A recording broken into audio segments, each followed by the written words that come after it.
আল্লাহ সুবহানাহু ওয়া তাআলা দুই ব্যক্তিকে দেখে হাসেন।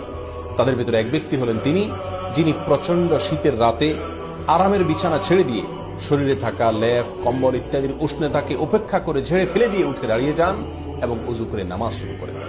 এই ব্যক্তিকে দেখে আল্লাহ সুবহানাহু ওয়া তাআলা হাসেন এবং তার ফেরেশতাদেরকে বলেন, মা হামালা আবদি আলা মা সানা, কিসের আশায় আমার বান্দা এত কষ্ট করছে?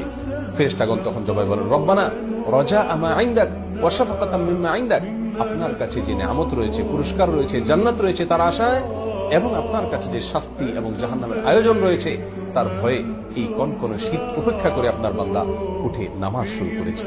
তখন আল্লাহ তাআলা ফেরেশতাদেরকে লক্ষ্য করে বলেন, ক্বাদ আতাইতুহু মা রাজা ওয়া আমানতুহু মিম্মা খাফ, তোমরা জেনে রাখো আমার বান্দা আমার কাছে যা আশা করেছে আমি তাকে তা দান করলাম, আর যে আযাব থেকে জাহান্নাম থেকে বাঁচার জন্য যার ভয়ে সে এমনটি করেছে আমি তা থেকেও তাকে নিরাপদ ঘোষণা করলাম। মুহাদ্দিসিনে কেরামের অনেকেই বলেছেন এখানে ফজরের সালাতে উঠার কথা ইঙ্গিত করা হয়েছে, যদিও বেশিরভাগ মুহাদ্দিসিনে কেরামের মতে তাহাজ্জুদের সালাতকে এখানে ইঙ্গিত করা হয়েছে। আর অপর ব্যক্তি যাকে দেখেও আল্লাহ সুবহানাহু ওয়া তাআলা হাসেন তিনি হলেন ওই ব্যক্তি যিনি আল্লাহর রাহে জিহাদ করতে গিয়েছেন এবং জান্নাতের আশায় জাহান্নামের ভয়ে তিনি নিজের জীবনকে বিলীন করে দিয়েছেন, নিজের জীবনকে অকাতরে আল্লাহর রাহে তিনি পেশ করেছেন নজরানা হিসাবে।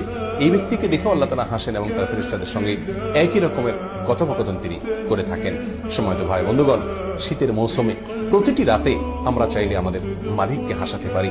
মুসনাদ আহমদে বর্ণিত এক হাদিসে রাসূল করিম সাল্লাল্লাহু আলাইহি ওয়াসাল্লাম ইরশাদ করেছেন, ইযা যাহিকা রাব্বুকা ইলা আবদিন ফিদ দুনিয়া ফালা হিসাবা আলাইহি, দুনিয়াতে তোমার রব যদি তার বান্দার কোনো কাজে তিনি হাসেন তাহলে আখিরাতে ওই ব্যক্তির আর কোনো হিসাব গ্রহণ করা হবে না, বিনা হিসাবে সে জান্নাতে যাওয়ার সৌভাগ্য অর্জন করবে। যে সমস্ত লোকেরা নিজের আমল দ্বারায় দুনিয়াতে তার রবকে হাসাতে পেরেছেন এবং তার বিনিময়ে আখিরাতে বিনা হিসাবে জান্নাতে যাওয়ার সৌভাগ্য তারা অর্জন করবেন, আল্লাহ তাআলা সেই সকল সৌভাগ্যবান মানুষের কাতারে আমাদের সকলকে শামিল হওয়ার তৌফিক দান করুন।